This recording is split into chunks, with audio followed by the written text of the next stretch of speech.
Bitten by a snake here in this taxi rank. Ephraim Wenda tried to remove it from a taxi and was bitten in the process of killing the snake. He spent months in hospital and is still suffering from the after effects.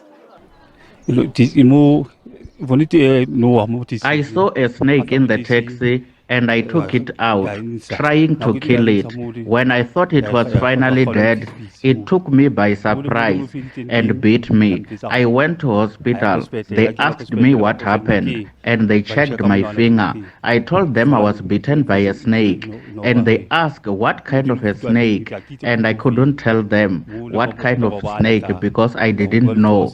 I stayed in hospital for 6 months. The locals say they lack sufficient knowledge about what to do in the event of a snake bite. I think it's very important to educate people about snakes. Snakes are very poisonous. I saw it when another man bitten by a snake here at the rink, but I blame him because he was killing that snake. If I can be bitten by a snake, the first thing I will do is tie the affected area, and after I rush to the hospital.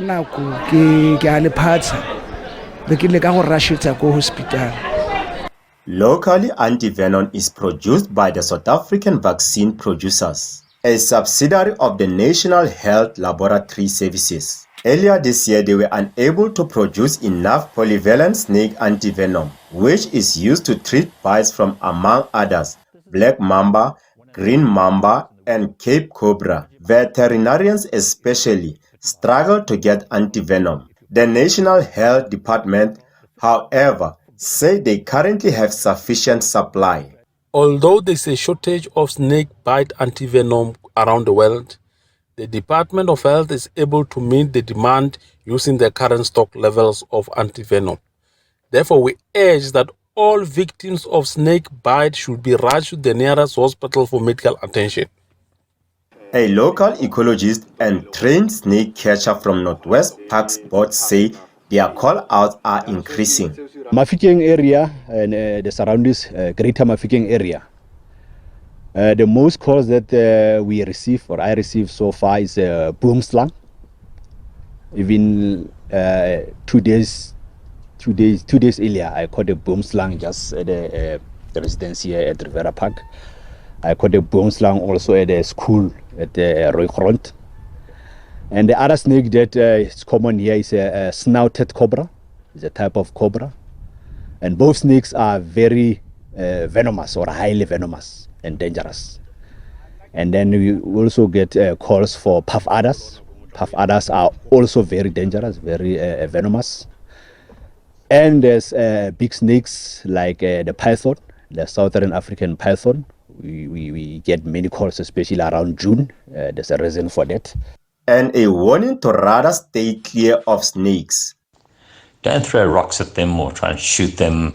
That's just looking for trouble. If you're 5 or 6 paces away, you're quite safe. But if you get closer to now tamper with a snake, you're in the danger area.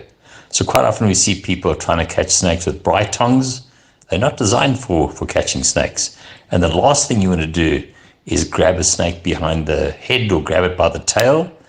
We see a lot of people getting bitten when they try and grab a snake behind the head.